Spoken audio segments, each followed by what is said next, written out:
Hello there, this is Retro Spirits Gaiden, and this is Assault Suits LEYNOS 2 on the SEGA Saturn. Recently re-released on the Switch. If you can't buy the Saturn or don't have a Saturn to play it, you can get it on the Switch, apparently. Not played that version. This is a video of me playing the game, and this is an FMV. So I'm watching this back after playing the game, and sort of reacting to it. We've got some text here flying up onto the screen, well, sort of rotating slowly onto the screen at about 3 frames a second. Dramatic music, and we have some 3D models, I suppose, interspersed with digitized clouds and hand-drawn portraiture. Everything in this game is kind of modelled with cylinders and boxes.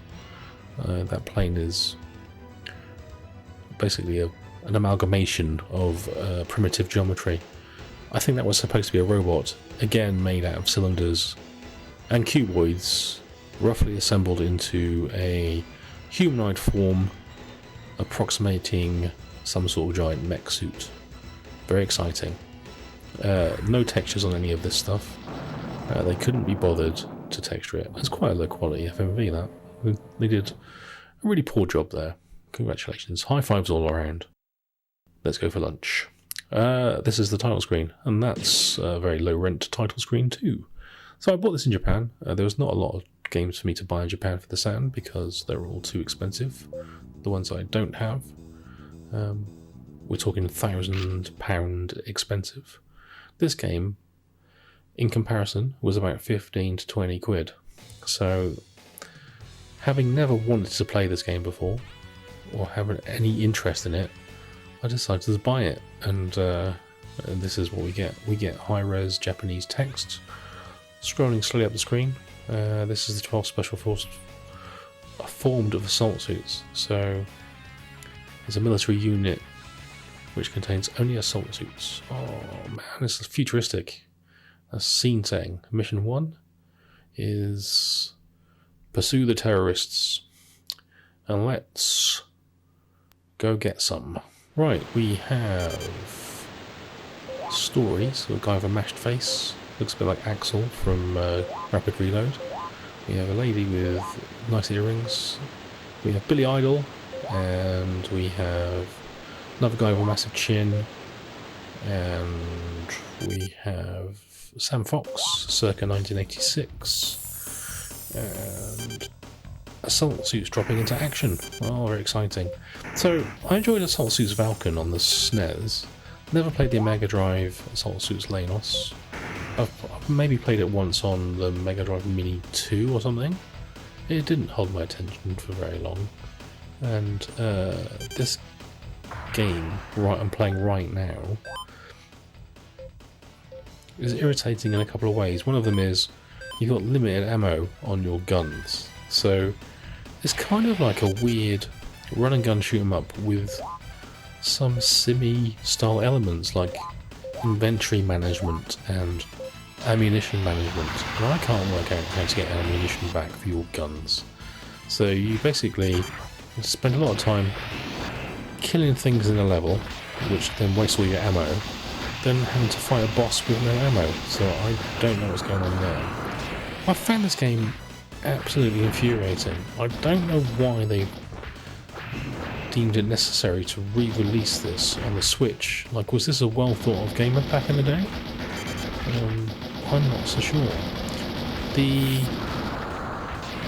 jarring thing visually for me is the hand-drawn or pre-rendered stuff mixed with digitized sprites, which are oddly scaled.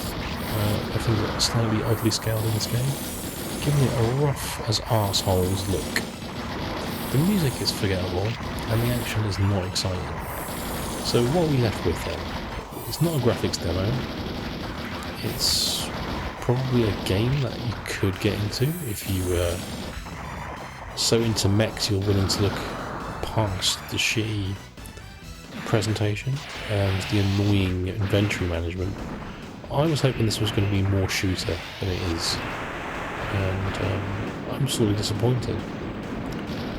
So for me, This game is a disappointment. But if we get to the boss, one of the problems with the boss is, like, considering you've got limited ammo, things will just drive off the screen and stay off the screen shooting you, and you can't shoot them when they're off screen. So you just end up wasting a lot of your ammo shooting at something which you can't shoot but can shoot you, and you can also run out of time.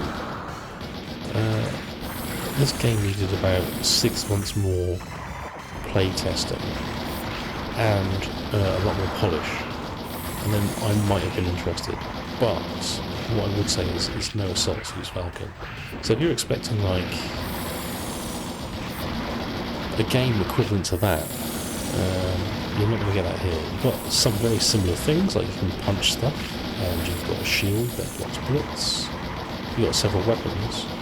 But whereas Assault Suits Falcon was definitely an arcade game, this has a complication in it which it didn't need to, I guess, replicate 32-bit owning console gamers.